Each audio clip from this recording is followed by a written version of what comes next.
ഒരു വെള്ളച്ചാട്ടം അന്വേഷിച്ചു പോയതിന്റെ കഥ കേട്ടാലോ? ഹലോ ഗായ്സ്, അപ്പൊ പുതിയൊരു വീഡിയോയിലേക്ക് എല്ലാവർക്കും സ്വാഗതം. ഇന്ന് നമ്മൾ ഒറ്റപ്പാലത്ത് സ്ഥിതി ചെയ്യുന്ന വരാഹമൂർത്തിയുടെ ക്ഷേത്രത്തിലേക്ക് പോവാ. ഞാനും ഇതിനു മുന്നേ ഇവിടെ പോയിട്ടൊന്നുമില്ല. റീല് കണ്ടിട്ടാണ് നമ്മളും ഇങ്ങനൊരു ക്ഷേത്രത്തിനെ കുറിച്ച് അറിയുന്നത് തന്നെ. ഈ സിനിമകളിലൊക്കെ പലരും കണ്ടിട്ടുണ്ടാവും. വള്ളുവനാട് സ്ഥിതി ചെയ്യുന്ന അമ്പലങ്ങൾക്ക് ഒരു പ്രത്യേക ഭംഗിയാണ്. അതൊക്കെ നിങ്ങൾക്ക് ഈ വീഡിയോയിലൂടെ കാണാൻ കഴിയും.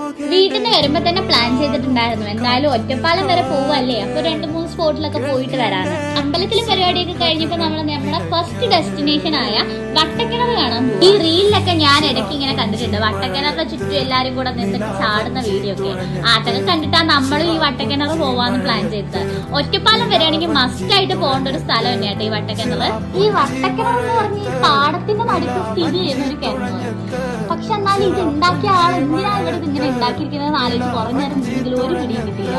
കാണുന്ന പോലെ അല്ലാട്ടോ, ഇതിന് നല്ല ആഴമുണ്ട്. ഇതിൽ ചെറിയ ചെറിയ പടവുകളൊക്കെ വെച്ചിട്ടുണ്ട്. അപ്പൊ അതിലിറങ്ങി നമുക്ക് കുളിക്കുകയൊക്കെ ചെയ്യാം. പിന്നെ നീന്തൽ അറിയാത്തതുകൊണ്ട് തന്നെ വട്ടക്കിണറിന്റെ വീഡിയോസ് മാത്രം എടുത്തിട്ട് വന്നു. അതുകൊണ്ട് തന്നെ വട്ടക്കിണർ എനിക്ക് വലുതായിട്ട് തന്നെ ഇഷ്ടപ്പെട്ടില്ല.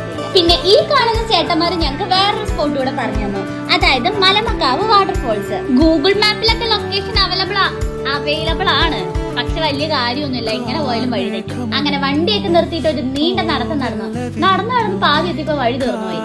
അപ്പോഴാണ് ഞാൻ ഒരു കാഴ്ച കണ്ടത്. എന്റെ ലൈഫിൽ ആദ്യമായിട്ട് ഞാൻ കാണുന്ന ഒരു കാഴ്ച, ഡ്രാഗൺ ഫ്രൂട്ടിന്റെ പാടം.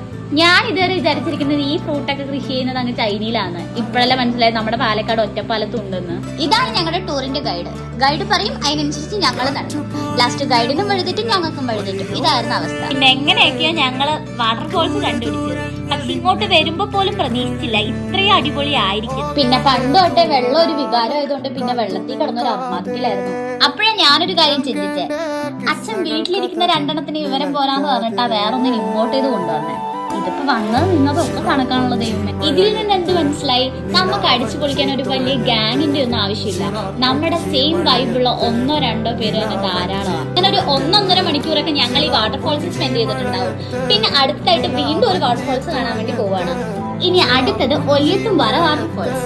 ഇതും അടിപൊളിയൊക്കെ ആയിരുന്നു. പക്ഷെ ഞങ്ങൾ അങ്ങനെ വെള്ളത്തിലൊന്നും ഇറങ്ങിയില്ല. അവിടെ നീല വെള്ളത്തിലൊക്കെ കുളിച്ചിട്ട് വന്നോണ്ടാന്ന് തോന്നുന്നു. ഇവിടെ എത്തിയപ്പോ ഇറങ്ങാൻ ഒരു മടിയല്ല. അങ്ങനെ അവിടെ നിന്ന് നമ്മുടെ അടുത്ത ഡെസ്റ്റിനേഷനായ വാഴാലിക്കാവ്. ഇങ്ങോട്ട് പോവുകയാണെങ്കിൽ വൈകുന്നേരങ്ങളിൽ പോകുന്നതായിരിക്കും കുറച്ചുകൂടെ നല്ലത്. ഇവിടത്തെ പ്രത്യേകത എന്ന് പറഞ്ഞാൽ ഭാരതപ്പുഴയോട് ചേർന്ന് നല്ല പാടങ്ങളും അതിന്റെ സൈഡിലായിട്ട് ഒരു ചെറിയ അമ്പലം. അതാണ് ഇവിടുത്തെ പ്രത്യേകത.